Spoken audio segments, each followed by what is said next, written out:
제가 어려서 신앙생활이라기보다는 어머님의 손에 이끌려서 교회를 다니고 예배를 드리고 부모님과 대화를 할 때, 어머니와 대화를 할 때 어머니가 늘 근거로 하여서 저에게 해주셨던 말씀이 바로 오늘 로마서 5장 특별히 4절 말씀입니다.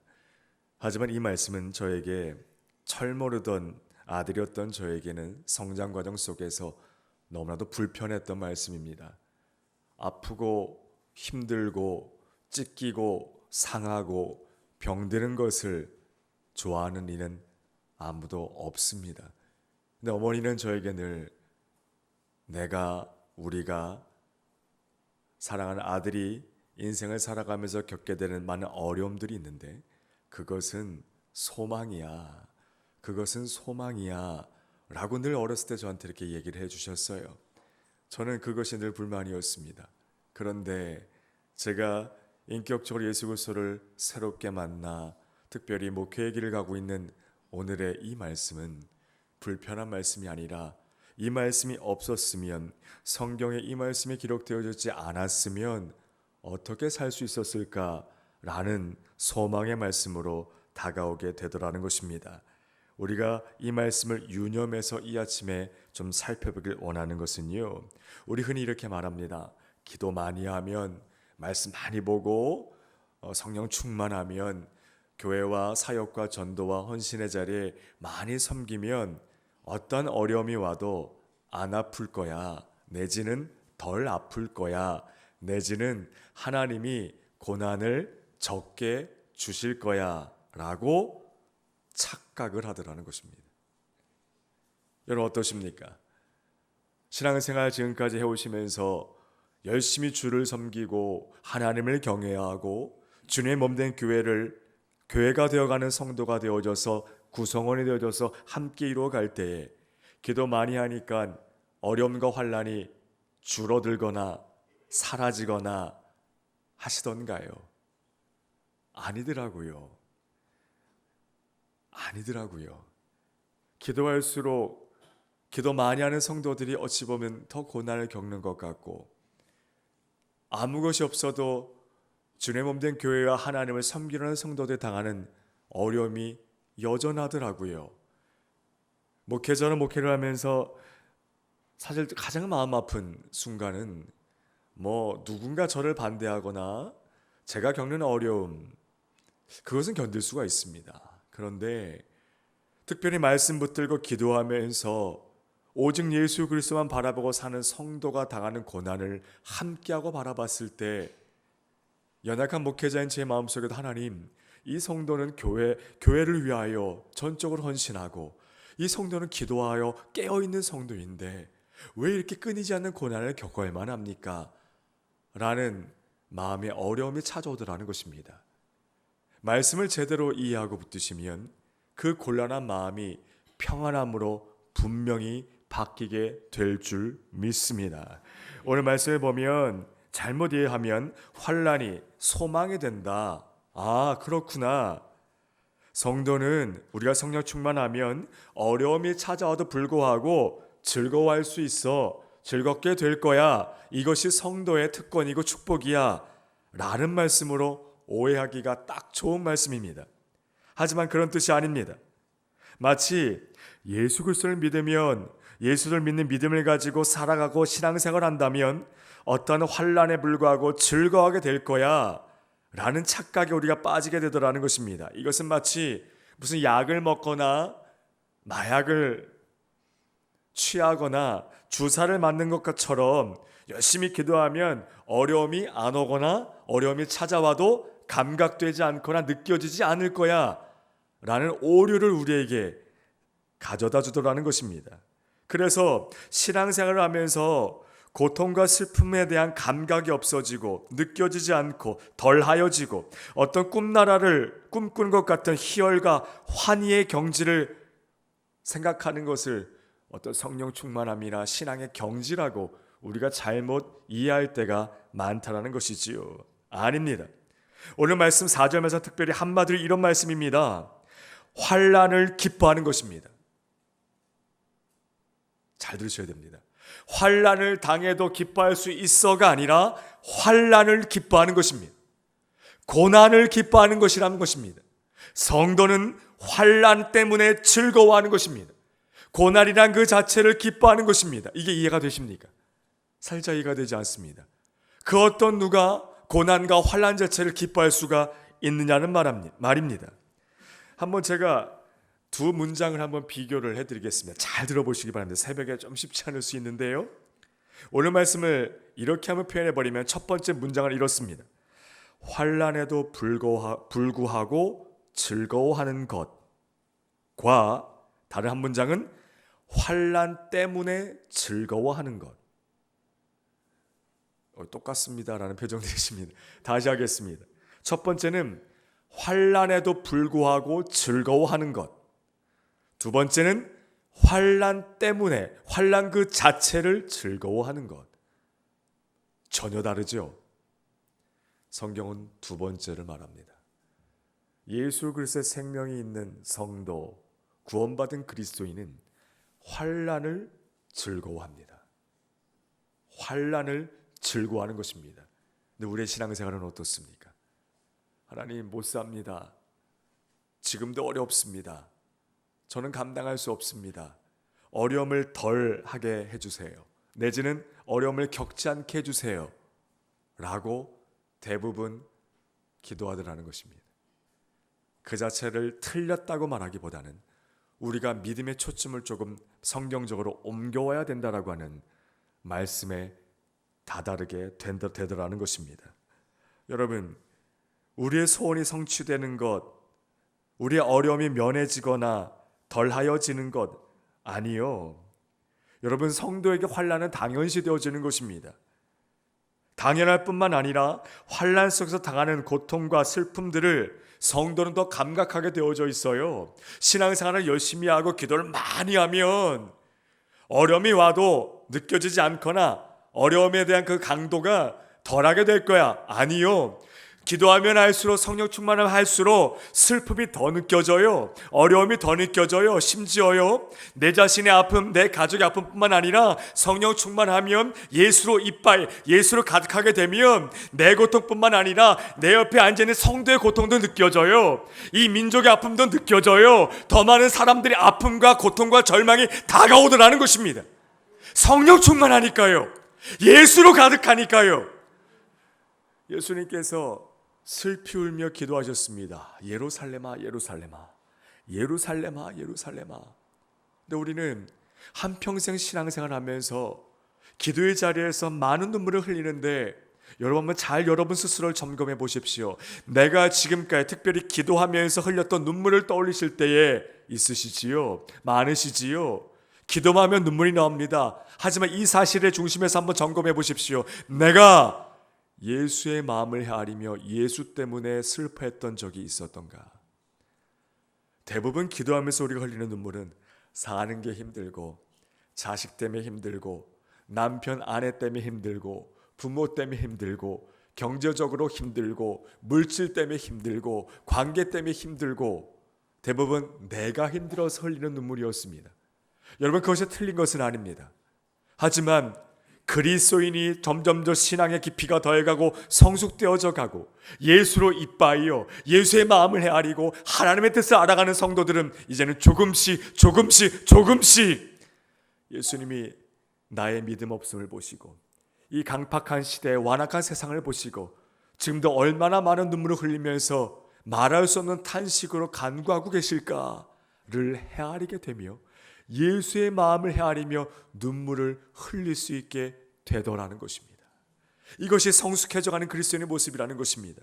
그래서 환난이 기쁨이 되는 것입니다.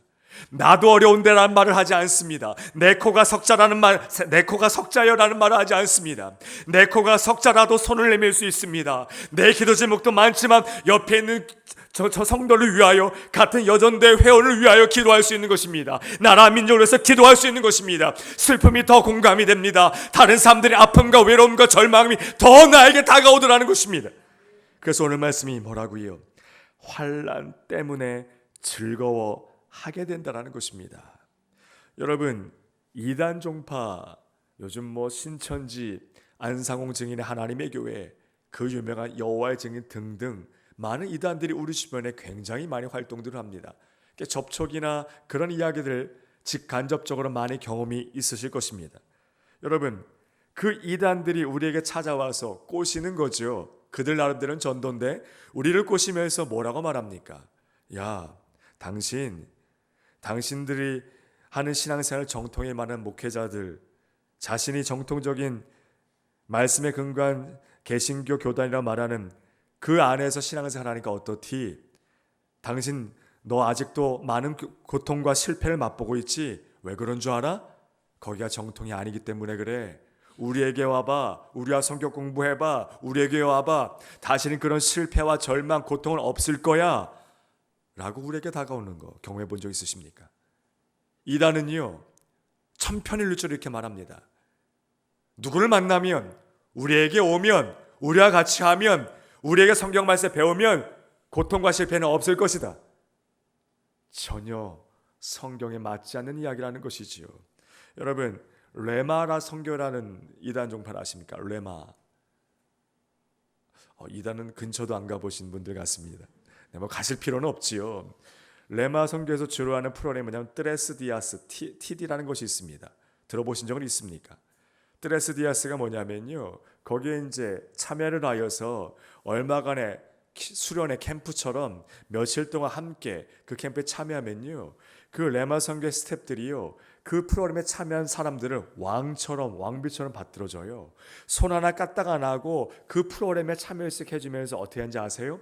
치유, 회복, 그리고 결단을 통해 당신은 이제 더 이상의 실패는 없습니다. 너무 달콤하지 않습니까? 막 가보고 싶지 않습니까? 가보고 싶으시면 안 됩니다.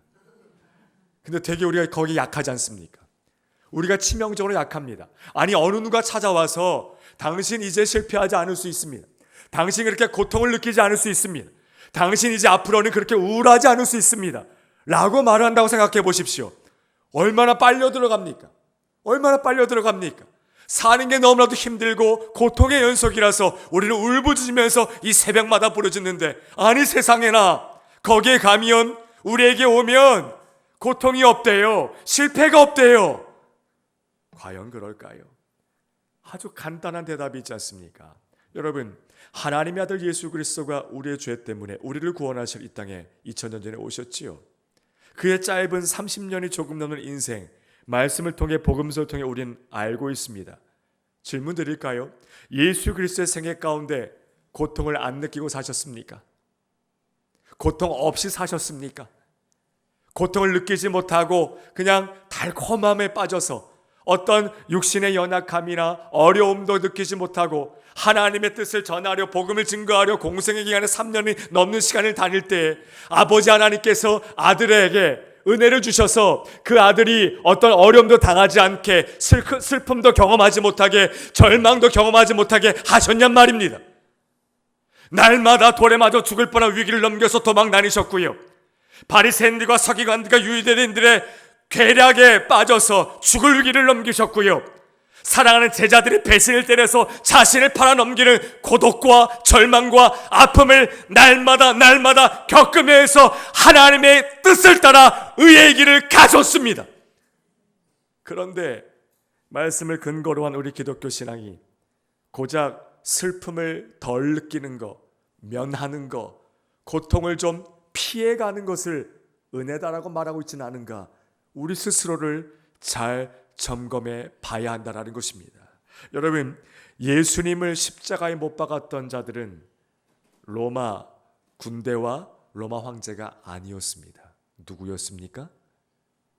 오늘날로 말하면 당시의 교회, 성도들, 목회자들이었습니다. 왠지 아십니까? 특히 바리새파 사람들은 사두개파 사람들과 달리 예수 그리스도 메시아를 통한 부활을 믿었던 사람들입니다. 메시아를 기다리고 있었어요. 그런데 그들 앞에 예수가 나타났습니다. 왜 그들이 그렇게 예수를 죽이려고 했는지 아십니까? 바리새파 사람들은 두 가지를 추구했습니다. 첫 번째, 부활과 영생. 우리와 동일하게, 이건 동일했습니다. 그런데 이것 때문에 예수를 죽인 것은 아닙니다. 두 번째, 그 부활과 영생을 주러 온 메시아가 저 모양 저 꼴대로 고통당하면서 사는 모습을 보니까 저 사람은 메시아가 될 수 없다. 즉 나는 이 땅에서도 무탈하고 평안하고 힘과 권력을 가지고 지배하면서 살 거야 라는 그릇된 선민사상, 신앙의 오류에 빠져 있었다라는 것입니다. 그래서 예수가 메시아일 수가 없었어요. 저렇게 맨날 고통을 느끼고 제자들에게 배신을 당하고 사람들에게 환영받지 못하는 저자가 어떻게 메시아가 될 수 있느냐? 우리는 어떠합니까? 예수식이나 믿으면서도 고작 그냥 하찮은 다른 종교의 논리와 별로 다르지 않게 덜 고통당하고 좀 쉬운 길로 좀 가려고 하고, 내 자녀가, 내 남편이, 내 아내가, 내 부모가 겪는 고통과 아픔이 그래도 은혜 가운데 덜하게 해달라는 이 어리석은 신앙의 모티프로 신앙생활하고 있지는 않은가, 우리 스스로를 좀 점검해 봐야 한다라는 것입니다. 성경은 말합니다. 환난이 우리를 하나님의 자녀로 빚어간다고요. 여러분, 바울이 옥에 갇혔어요. 복음을 전하다가 옥에 갇혔습니다. 빌립보 감옥에 갇혔죠. 제가 그리스에 있는 빌립보 감옥을 가봤는데요. 처참합니다. 처참합니다. 바울이 그 빌립보 감옥에서 고통 가운데 얼마나 간절히 구했겠습니까? 두고 온 성도들과 하나님의 뜻을 위하여. 그러던 어느 날 소식을 듣게 됩니다. 어떤 소식을 들었냐면요, 글쎄요, 바울을 비방하여 고린도 교회가 바울이 세운 교회들 중에서 가장 부흥했던 교회라는 사실 아시지요? 한 가지 더 말씀드릴까요? 그런데요, 에베소 교회, 안디옥 교회 되게 많은 교회를 세웠잖아요. 그런데 그 중에 가장 부흥하고 컸던 교회가 고린도 교회인데요, 성도가 50명이 넘지 않는다는 사실 아십니까? 성경이 인원수는 말하고 있지 않으나 교회의 건강함에 대해서는 분명히 우리에게 말씀해주고 있다는 것입니다. 그 고린도 교회가 하나님의 은혜 가운데 은사로 충만했어요. 성도들이 방언을 했고요, 말씀에 능통한 자와 여러 가지 예언과 신유와 은사로 하나님의 축복을 많이 주셨던 교회가 고린도 교회였어요. 바울이 개척을 했죠. 성도들과 함께 교회를 잘 부흥시켜 일궈 나갔죠. 그런데 은사를 받은 성도들이 오류에 빠지기 시작을 해요. 뭐라 그러냐면 바울을 반대하는 아볼로파, 게바파, 그리스도파 나눠지기 시작하고 분열하기 시작하는 거예요. 그러다가 바울이 옥에 갇히자 이런 일이 벌어진 거예요. 바울을 반대했던 사람들이 바울의 사도성을 의심했다고요. 저 사람이 사도일 수가 없어. 왜? 저 사람이 하나님의 뜻을 전하고 하나님의 교회를 세우는 사도라면 왜 저렇게 감옥에 갇혀야 되겠어? 하나님이라면, 하나님의 사도라면 감옥에 갇힌 일이 없어야 돼 라는 생각으로 가득했던 거예요. 그런데 바울이 옥에 갇혀버린 거 아닙니까? 그러자 바울을 반대했던 자들이 일어나서 봐라, 바울은 사도가 아니었어. 그러니까 우리가 이렇게 은사를 받고 하나님께 인도함을 받은 우리가 나아가서 예수 그리스도의 부활을 증거하자 라고 나가서 예수를 증거하게 된 것입니다. 그 소식이 바울에게 들려왔습니다. 그럼 또 소식이 들려옵니다. 바울을 믿고 따랐던 자들, 바울이 옥에 갇히자마자 얼마나 절망스럽겠어요. 우리의 사도가, 우리의 목자가 옥에 갇혔으니까 얼마나 마음이 아팠겠어요. 그러자 그 성도들이 우리의 사도는 옥에 갇혔지만 우리가 사도를 대신하여 나가서 예수 그리스도의 부활과 생명의 진리를 전하자 라고 나가서 전도하고 하나님 나라의 뜻을 구하며 나아가기 시작했던 것입니다. 그 소식이 옥에 갇혀있던 바울의 귀에 들려왔습니다. 그러자 바울이 어떻게 했습니까? 환호하며 기뻐합니다. 왜요? 자기가 옥에 갇혔다, 어떻게 됐다는 중요하지 않았습니다. 바울은 뭐가 중요했습니까? 예수 그리스도의 부활과 생명의 진리가 증거되어지는 것이 그가 살았던 이유였기 때문입니다. 바울은요, 옥에 갇혔을 때 빨리 옥에서 빨리 풀려나게 하여 주옵소서. 이런 옥에 갇힌 것한 고통은 더 이상 내 인생에 없게 하여 주옵소서 기도하지 않았습니다. 관심도 갖지 않았습니다. 그가 살아갔던 이유는 오직 하나님의 뜻이 이루어지고 예수 그리스도의 피 묻은 생명의 십자가의 진리의 길이 많은 사람들에게 증거되어져서 하나님을 모르고 살아가던 죽어가는 영혼들이 한 영혼이라도 더 아버지께로 돌아오기를 바랬던 것이 바울 사도가 살아갔던 이유였기 때문에 옥에 갇혀서 고통을 다 언제 죽을지 모르는 그 고통이 바울에게는 기쁨이 될 수 있었던 것입니다. 그래서 자신의 처지와는 다르게 바울이 옥에서 풀려나서 형을 경감받아서 기뻐했던 것이 아니라 나와 상관없이 오히려 이 일을 통하여 나를 반대했던 자들도, 나를 핍박했던 자들도 나가서 예수 그리스도를 증거하고, 나를 따던 또 성도들이 더 뜨겁게 나가서 예수를 증거하는 그 사실에 바울은 넘치는 감사를 하나님께 드렸던 것입니다. 환난이 왜 소망이 되는지를 바울은 우리에게 보여주고 있었다라는 것입니다. 여러분, 히브리서 12장 6절이야 이런 말씀이 등장합니다. 제가 읽어드리겠습니다. 주께서 그 사랑하시는 자를 징계하시고 그가 받아들이시는 아들마다 채찍질 하심이라 하였으니 너희가 참음은 징계를 받기 위함이라. 하나님이 아들과 같이 너희를 대우하시나니 이제 아버지가 징계하지 않는 아들이 있으리요. 징계는 다 받는 것이거늘 너희에게 없으면 사생자요 친아들이 아니니라. 뭐라고요? 주께서 사랑하시는 자를 징계하시고 채찍질하시는 것이고, 채찍질하지 않고 징계하지 않는 자녀가 있다면 그는 친아들이 아니라 사생자가 되는 것이다 라고 말하고 있는 것입니다. 여러분, 제가 아들이 셋 있지 않습니까?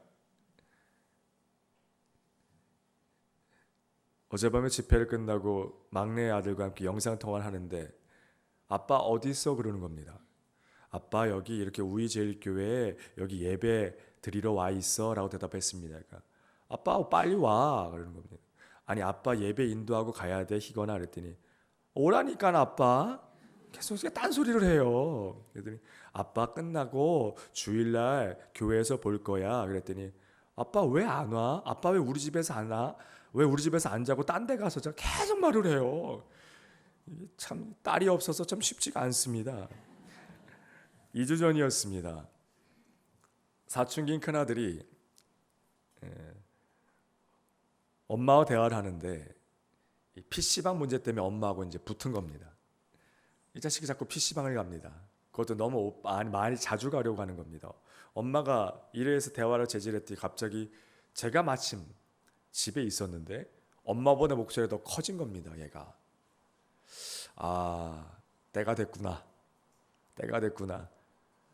의도하지 않지만 1년에 한 번, 두 번 정도는 제가 아이들을 강하게 좀 혼을 낼 때가 생기더라고요.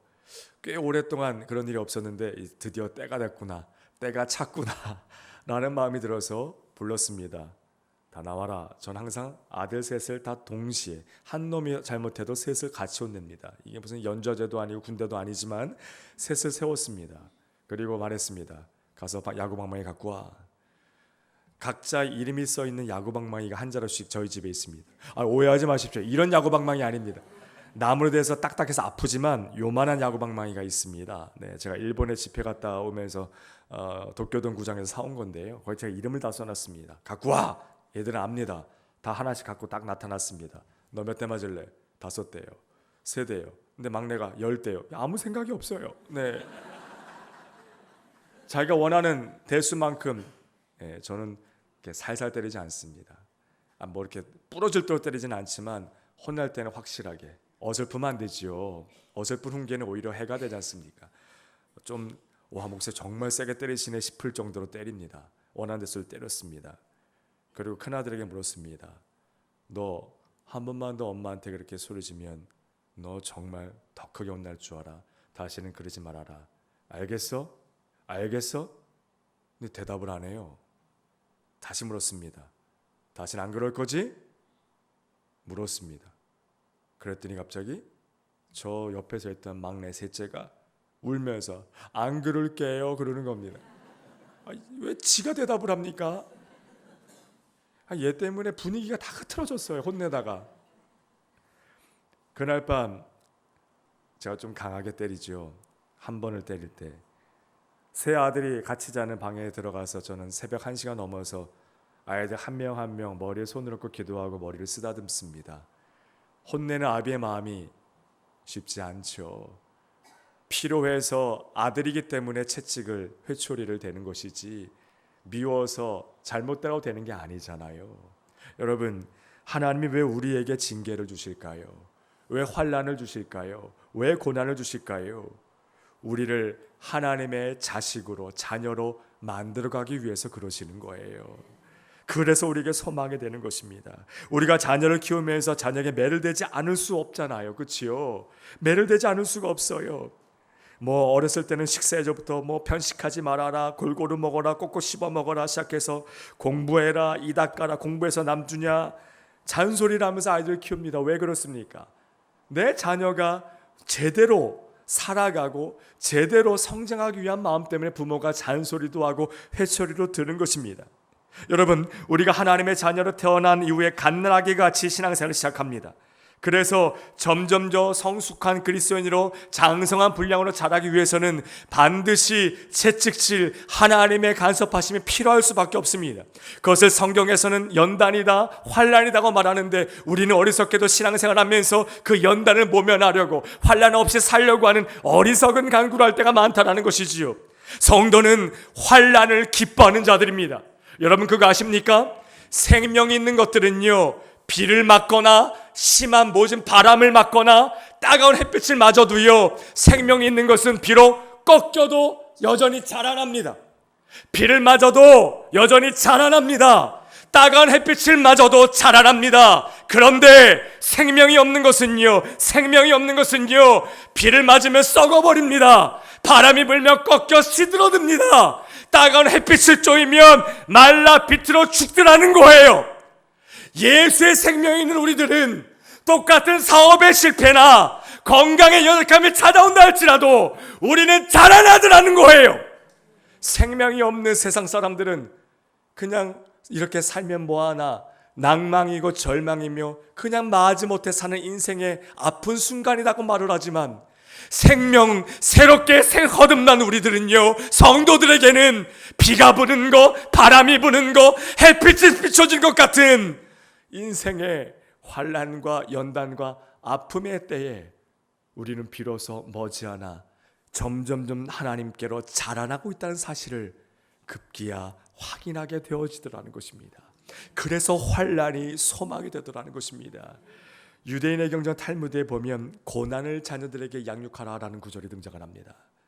탈무드에 보면 이런 구절이 등장을 하지요. 인간이 태어난 일생을 정의하면서 이렇게 말합니다.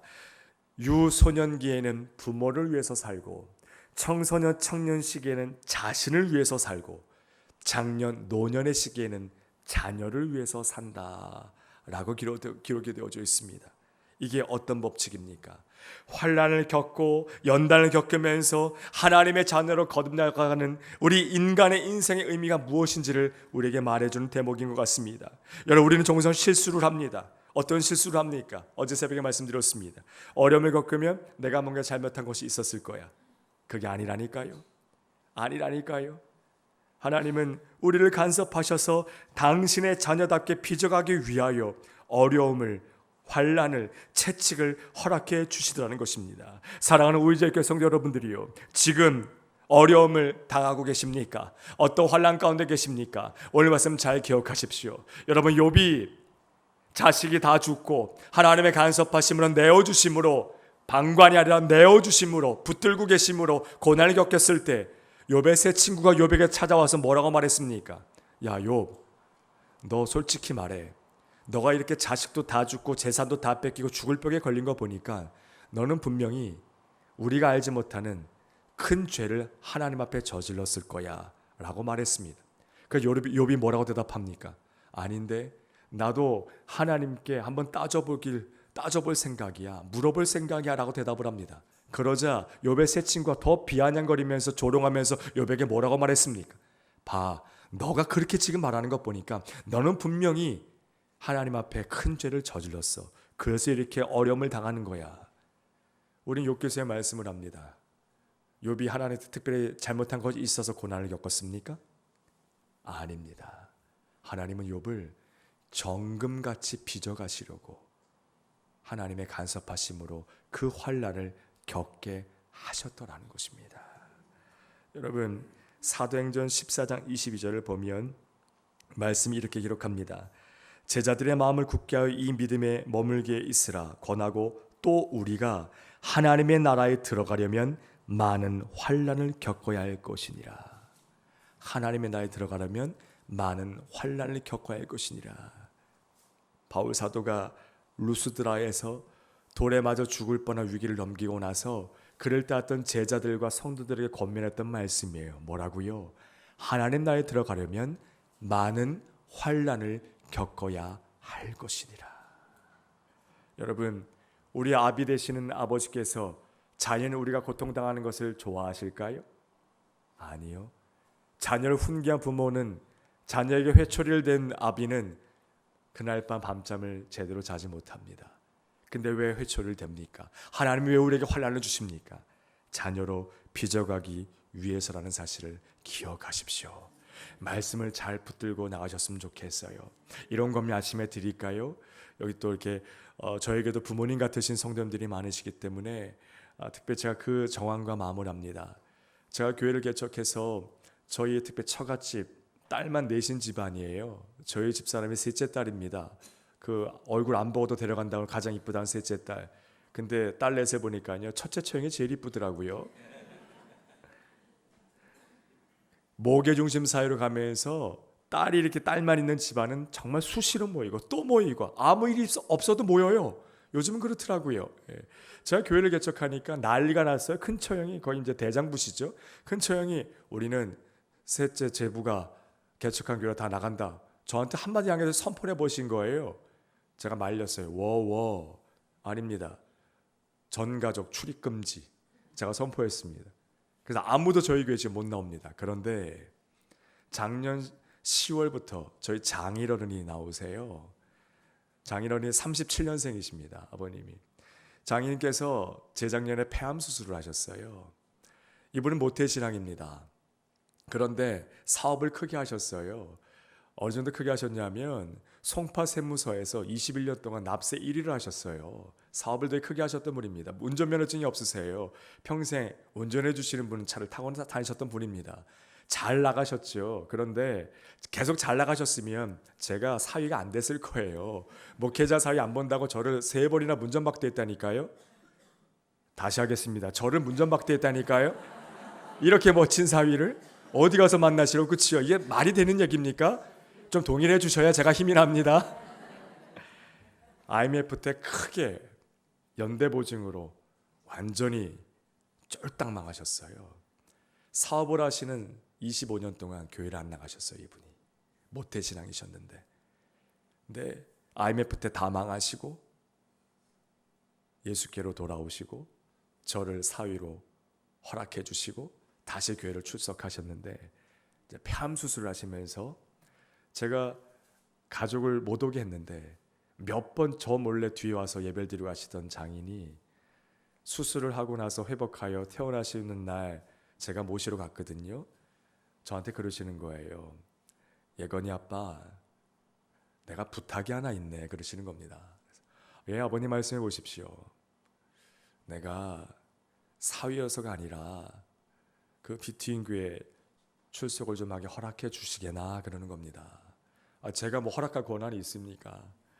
하시는 말씀이, 내가 사업하고 세상에 빠지고 돈 맛에 들어서 하나님을 외면할 지 오랫동안 살았던 것이 너무 마음이 아프고 후회가 되고,